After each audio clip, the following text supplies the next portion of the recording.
Long-lost island of gold resurfaces in Indonesian river. The remnants of the long-lost island of gold where tales describe man-eating snakes, fire-belching volcanoes and Hindi-speaking parrots may have been found in the Musi River near Palembang, Indonesia. And of course, there is gold oozing from the river bottom. Divers probing the muddy river bottom have hauled up hundreds of figurines, temple bells, tools, mirrors, coins and ceramics. They have found golden sword hilts and gold and ruby rings, carved jars and wine jugs and flutes shaped like peacocks. These treasures all point to one thing: scientists have located the lost city of Srivijaya, once a wealthy and powerful port along the ocean trade route between east and west. Srivijaya, which was ruled by a king, controlled the Straits of Malacca between the mid-600s and 1025, when war with the Indian Chola dynasty broke the city's power. From then on, Srivijaya declined in influence, though trading there continued for another 2 centuries, according to historians. The last Srivijayan prince, Parmeswara, attempted to regain control of trade in the region in the 1390s, but he was soundly defeated by forces from the nearby kingdom of Java. Afterward, Srivijaya and its surroundings became a haven for Chinese pirates. Today, almost no traces are left of the glory days of Srivijaya, save the glittering artifacts that divers have pulled from the river. No official archaeological excavations have ever been conducted in or around the river. Artifacts are sold to private collectors on the global antiquities market. That means that even as artifacts resurface, finally pointing to the location of Srivijaya, there is hardly any physical evidence of what daily life was like there, said Sean Kingsley, a marine archaeologist and editor of WreckWatch magazine, where he recently wrote about the lost Isle of Gold. "We're starting at ground zero," Kingsley said. "It's like walking into a museum wing, and it's completely empty. People don't know what clothes the people of Srivijaya wore, what their tastes were, what kind of ceramics they liked to eat off, nothing. We don't know anything about them in life or in death." Waterworld. Previous archaeological research around Palembang, Indonesia, the modern Sumatran city near where Srivijaya once sat, had turned up only small hints of the once wealthy port, brick temples, and a few inscriptions. Most of the information about the city comes from foreigners who wrote about their travels to Srivijaya. These merchants and visitors described a world that was Lord of the Rings meets J.K. Rowling's Fantastic Beasts, and where to find them, Kingsley said. They wrote of volcanoes belching smoke and fire, man-eating snakes, parrots that could mimic Hindi, Greek and Arabic, and well-armed sailors willing to attack any vessel that tried to pass without entering Srivijaya. These accounts give a sense of the place, but are often sensationalized and reveal little about daily life in the port city. During the 10th century, Srivijaya's ruler paid to have Buddhist temples built in China and India, according to a 2006 report by French archaeologist Pierre-Yves Manguin. The city's tributes to China also hint at its wealth, both homegrown and acquired by trade. The city gave ivory, crystal statues, perfumes, pearls, coral and rhinoceros horn, according to a 2019 report published by the Australian National Centre of Excellence for Maritime Archaeology.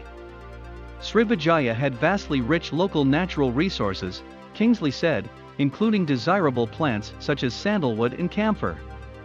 And then there was gold, naturally occurring deposits of it, eroding out in the Musi River. How could such a wealthy civilization vanish with nary a trace?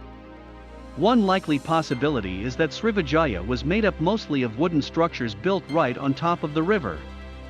This Waterworld style of architecture is still seen on some rivers in Southeast Asia today. Houses are constructed on rafts and lashed together into a kind of floating city.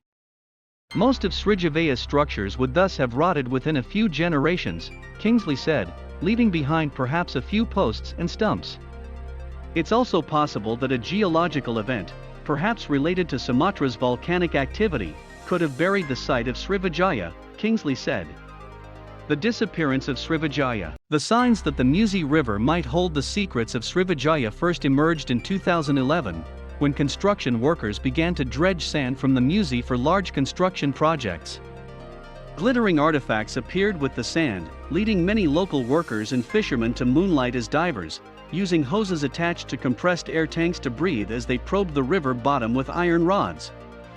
This amateur method often caused damage to more fragile artifacts, such as porcelain, wrote John Miksic, a professor of Southeast Asian Studies at the National University of Singapore, in a paper presented in 2012 at the conference of the European Association of Southeast Asian Archaeologists. Artifacts included bronze statues of Buddha, glass beads, stamps used to imprint words on clay, and scale weights probably used by merchants, according to a 2012 newsletter article by Miksic.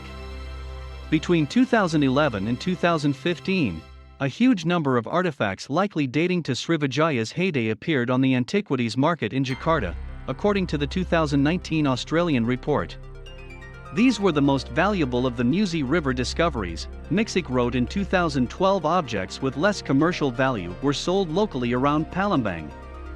I think the looting is probably still in progress, Miksic wrote. The river is broad, 1 kilometer, 0.6 miles, wide, in Palembang. Similar activity has been reported in the Batanghari and Jambi, the next big river north of Palembang. Selling off objects piecemeal strips them of context, making them hard to study. But in the absence of a systematic academic or government effort to protect the site, some artifacts were bought up by dedicated collectors who attempted to keep them together. The 2019 Australian report focuses on the ceramics collection of an Australian couple, Daryl John Kitchener and Hainei Kustiarse. The ceramics tell a story of close ties to China, with Chinese pottery dating to as early as the 800s and as late as the 1800s found in the river. There are major barriers to a systematic excavation of the Musi River, Kingsley said. Indonesia took international criticism in the early 2000s after two major 9th and 10th century shipwrecks were discovered and sold. The first, the Belitung wreck, discovered in 1998, ended up safely in the hands of the Asian Civilizations Museum in Singapore, but the artifacts from the second, known as the Cirebon wreck, were put up for auction by the Indonesian government. Alarmed archaeologists called for the artifacts to be kept together. In response to the backlash, the government kept about 10% of the artifacts and issued a moratorium on underwater archaeology in 2010. No one is sure how many of those saved artifacts are still in the country, Kingsley said. The moratorium and general lack of resources devoted to cultural heritage in Indonesia means that an official archaeological survey in the Musi would be tough. Unfortunately, the moratorium hasn't protected the Musi River artifacts, Kingsley said. Fishermen don't stop fishing, and they don't stop discovering, he said. Only now, they're even more unlikely to report finds to authorities. So underwater archaeology goes underground, and the black market thrives. It might not be too late for the government or a wealthy collector to step in and buy up artifacts for museum display, Kingsley said, preserving the last remnants of this vanished world of wealth and luxury for everyone. This is the last great lost civilization that no one's heard about, Kingsley said. There's an obligation to save it from oblivion.